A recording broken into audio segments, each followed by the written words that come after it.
Welcome to Astrodology, the podcast that brings you knowledge, wisdom, and principles that can help you find the peace and comfort we all seek and deserve in our lives.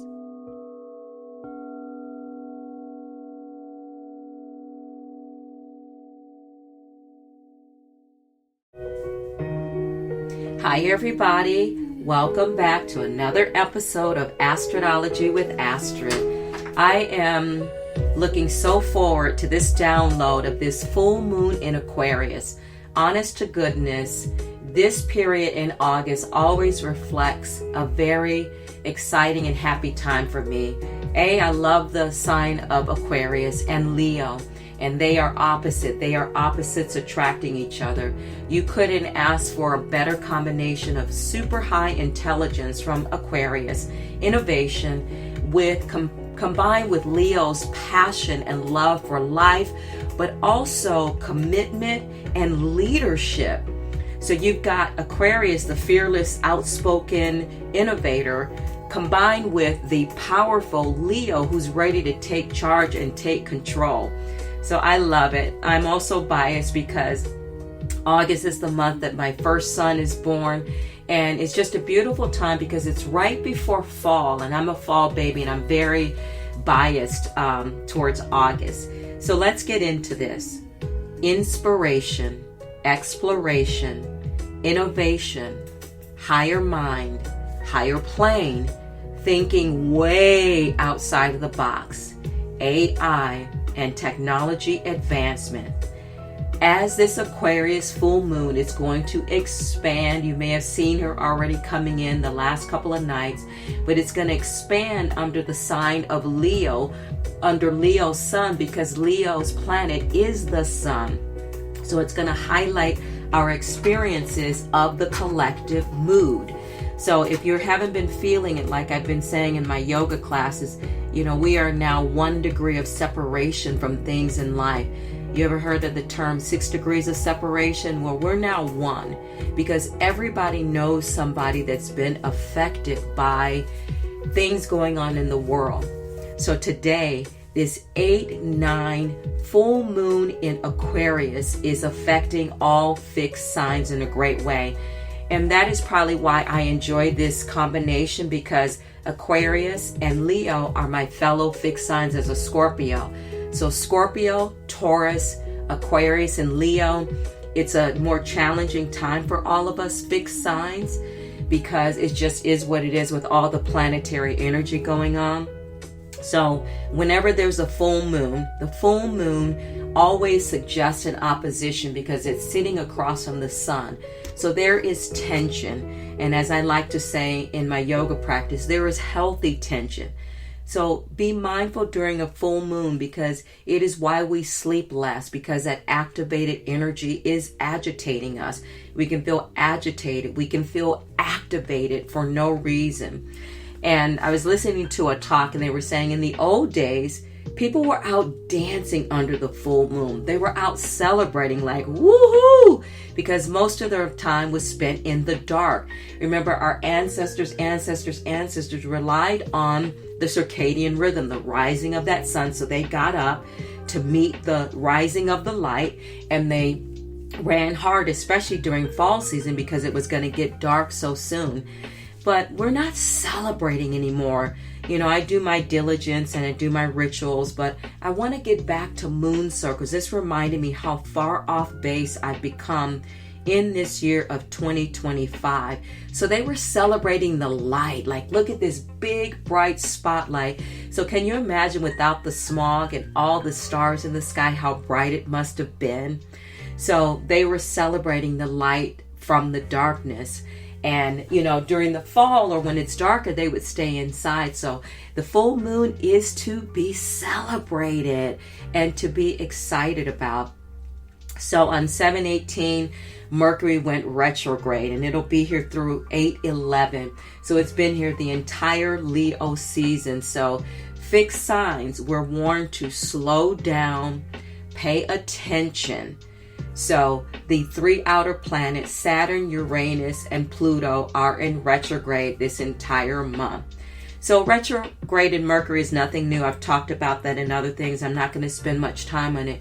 But for everyone, it's about being more mindful and more consciously aware. Refinery 21 kicks it off with this great thought that says, the spiritual significance of this sturgeon moon is to bring effectiveness and a sense of practicality to our aspirations. This full moon in Aquarius, which means that we are looking for originality, novelty, and unconventional thinking, learning to trust our instincts and initial responses is important. We should also note that we can be a pivotal part of our communities and have hopes for a better world. This is a time in which we will be motivated to step up. By banding together with other like-minded people, we can raise our frequency and influence others. So this lunation is meaningful because it gets its name from the immense amount of fish swimming in the sea, aka the sturgeon. They are finding their own way, thrusting against the waves. So take note from the sturgeon and do not overexert yourself by trying to propel in a direction that isn't working. Copy the thinking of some sturgeon and forge your own path by floating counterclockwise. This full moon in Aquarius urges us to find our own direction through intuition, and faith will guide us. How beautifully stated was that? So today on 8/9, I am recording this on the day hours before this full moon becomes its peak energy at 12:55 Pacific Standard Time. 16 degrees. So again, 16 reduces to a 7. So this full moon, we just came out of the peak of the Lion's Gate, and we're still living in that beautiful Lion's Gate energy.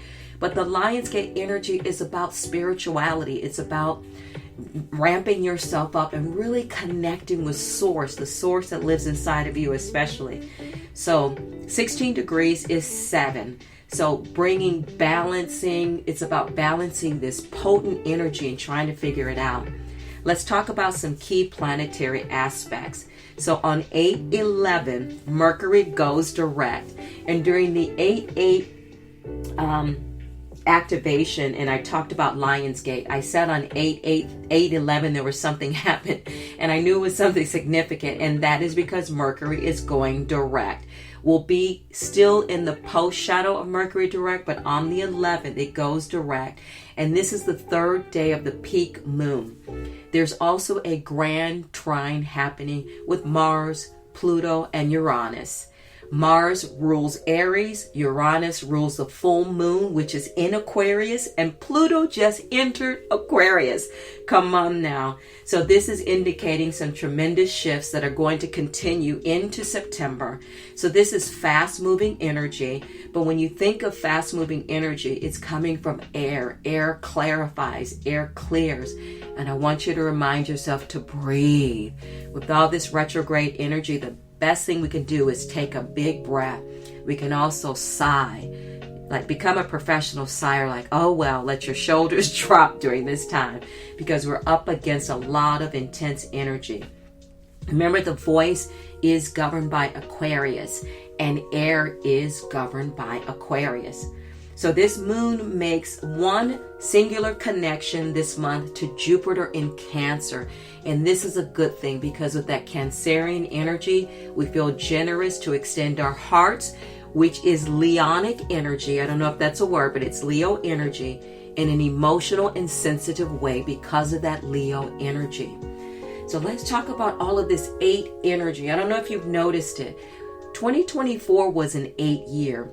But we have had a tremendous amount of months with so much 8 energy. It's kind of crazy. It's almost like, even though we didn't get the prosperous, abundant, kind of beautiful 8 year that we were expecting or hoping, it seems like it's trying to come into support during this crazy 9 year that's about endings and letting go.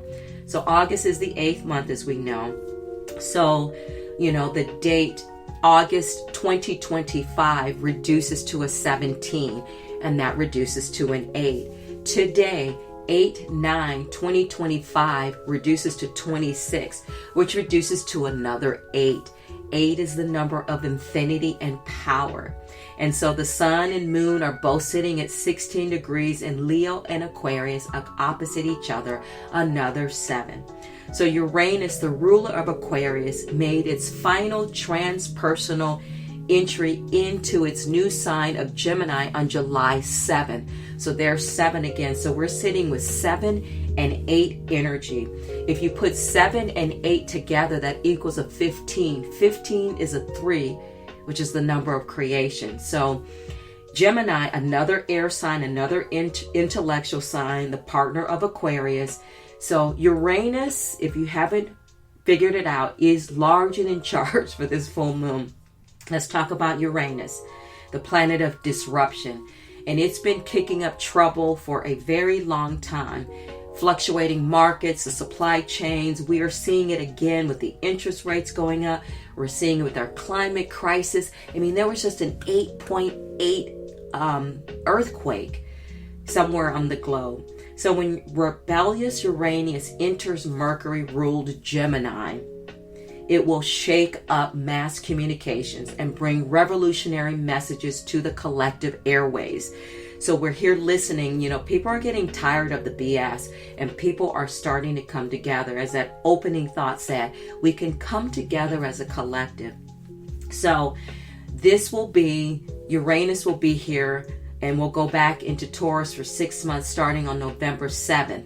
There's that number again. But we'll spend 7 years in Gemini, which is plenty of time for Uranus to do its thing.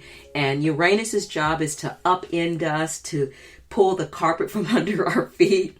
But it also helps us to expect innovations, you know, being with this Aquarian energy. And, you know, there will be shifts and changes and movement in journalism, social media, television, publishing, all these things that need a resurrection and a renewal.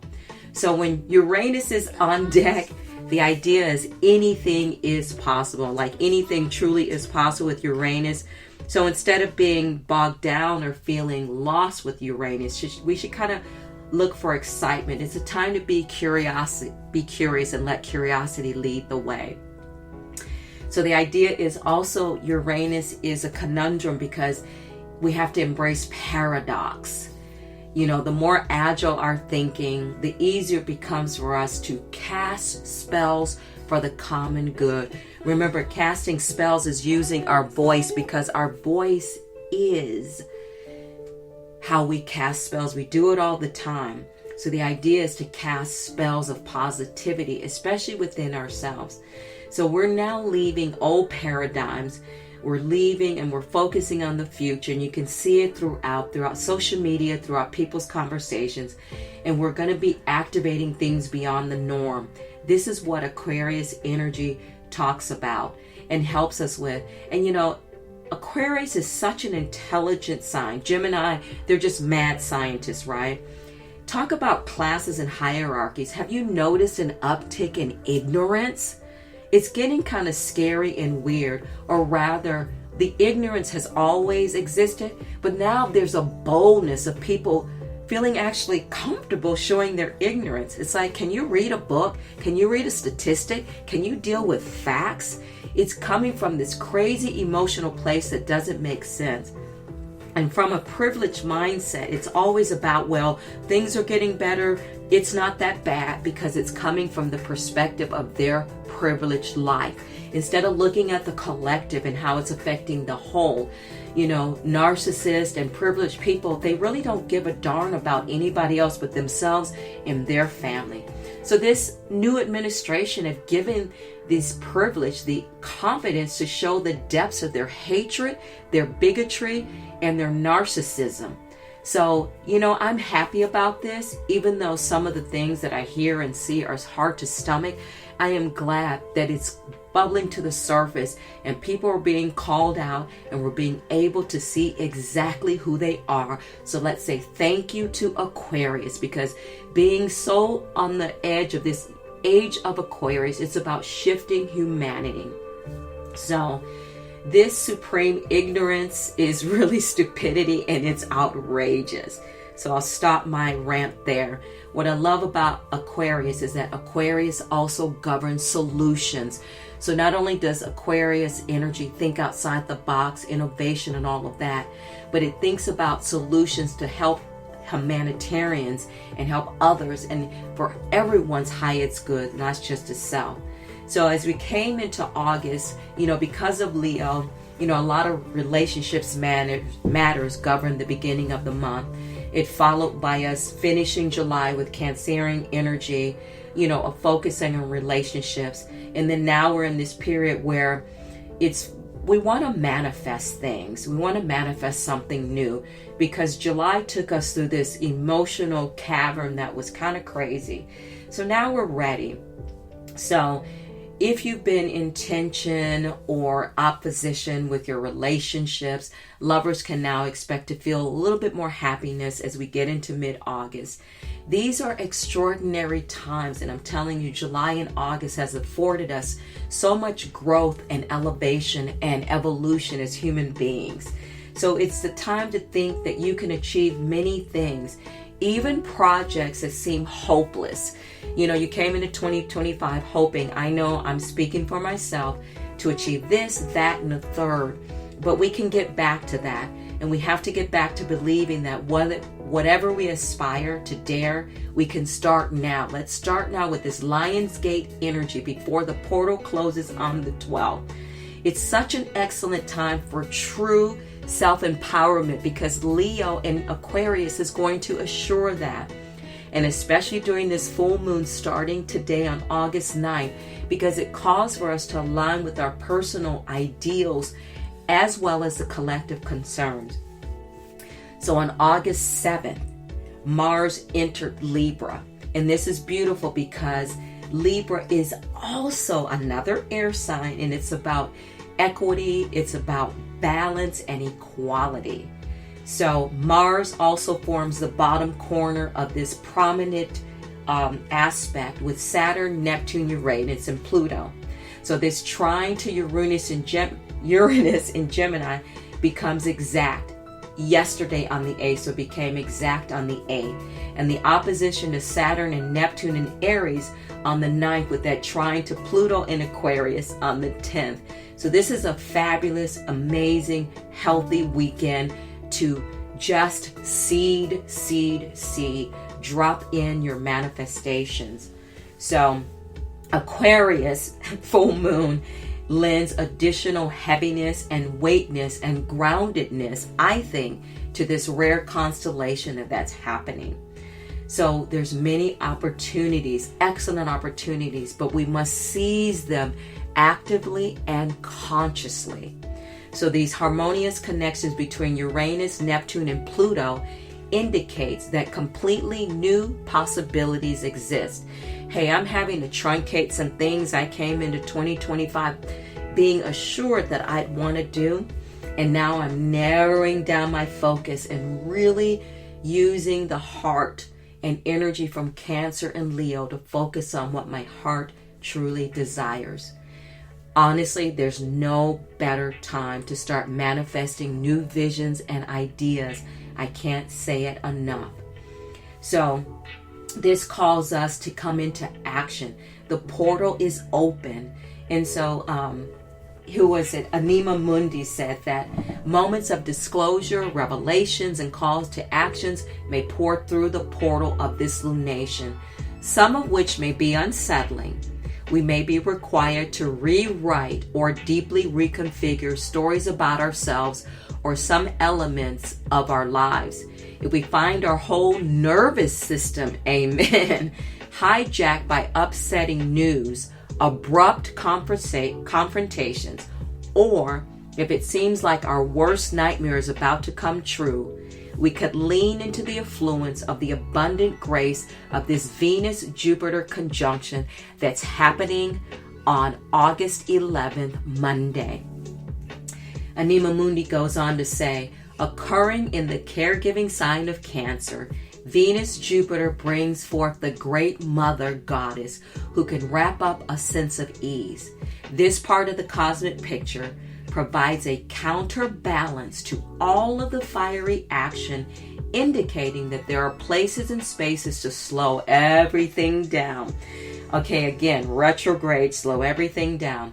So we should consider broadening our perspectives to include the periphery and simply breathe.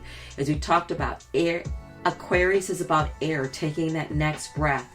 Even if we feel positive and enlivened by some of the calls to action we received this month, slowing down and taking more nourishing connections with our communities, including the earth community and life all around us, we can clarify, and this can clarify and fortify us. So whether we are personally agitated or not, high tensions impact us all. So remember, sometimes your agitation, your irritations and frustrations aren't coming from you. There's a lot of external energy that's impacting us all. We're in a crazy collective time of this incredible, sad, destructive, annoying, crazy, scary energy. But bringing ourselves back to our presence and connecting inside of us with that heart from Leo of bravery and right action, this will summon the steadiness to help us get rid of the fears of the mind.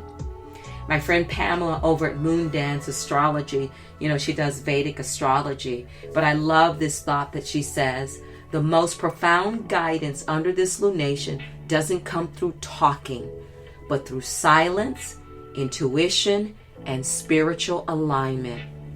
This is a time to let the external noise settle, to open your heart to subtle messages, and to trust the wisdom that emerges in stillness. Beautiful.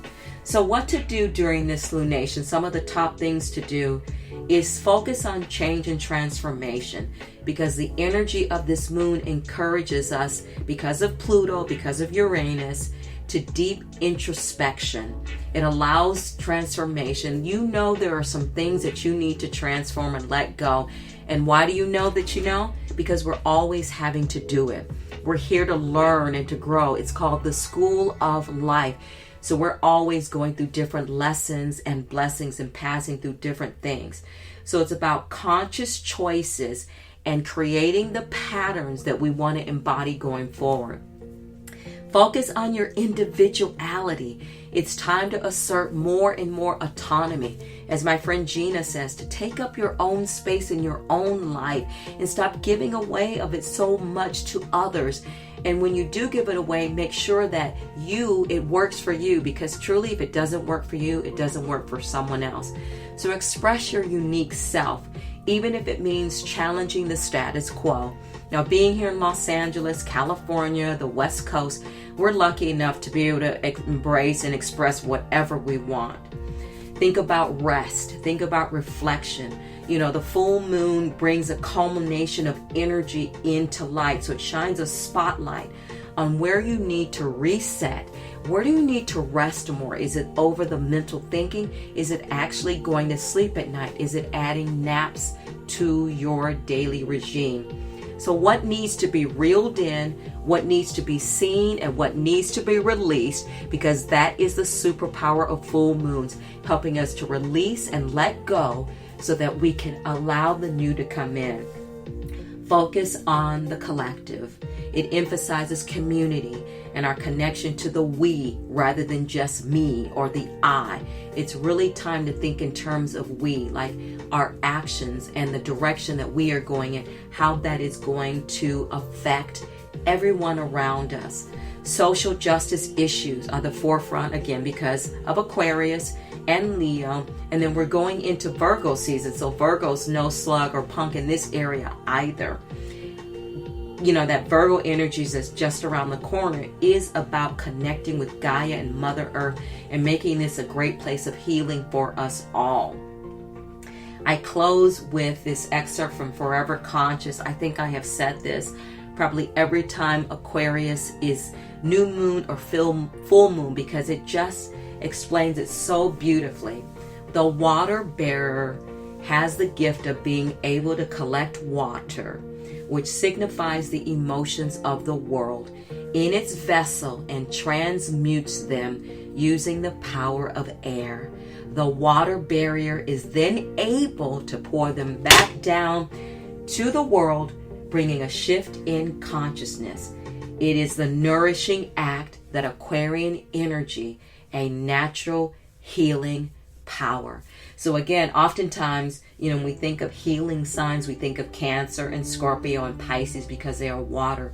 But that's one of the superpowers of Aquarius, that air can fit into the crevices and clear out fogginess and clear out confusion. So again, because of the Sturgeon Moon, this is an effective and practical time to get back to focusing on our aspirations. Coming in today, August 9th, 2025 at 12:55 p.m. Pacific, 16 degrees, balancing potent energy. 8:11, Mercury goes direct, the peak of the full moon, grand trines, Mars, Pluto, and Uranus. But again, the overarching message is slow down, take care of yourself, be mindful, and use this time to go inward. The moon is shining a spotlight on what needs to be shifted, released, and let go once and for all, so we can enter the fall season in a fresher, more grounded way. Woo! I appreciate you so much for tuning in to this episode of Astrology with Astrid. Thank you so much. Thank you so much for being here on this journey with me. It is a journey, but it's something I love and I'm passionate about. In closing, I follow the guidance I can hear, see, taste, and intuit. I trust in God and this universe. Wisdom speaks, power whispers, fear yells, truth is silent. I claim everything I have put into this vortex. It is done. Thank you so much, everybody. Happy full moon in Aquarius. And I'll catch you in the next episode of Astrology with Astrid. Namaste.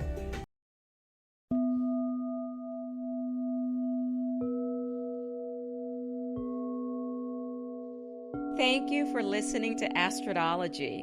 If you enjoyed this episode and would like to help support the podcast, please hit the subscribe button and tell your friends about it by sharing this program on social media. You can also follow me on Instagram at Coda Life Goddess or at CodaLife.com. Coda is COTA, Coda Life Goddess or CodaLife.com. Thank you again for listening to Astrology, and I'll see you next time.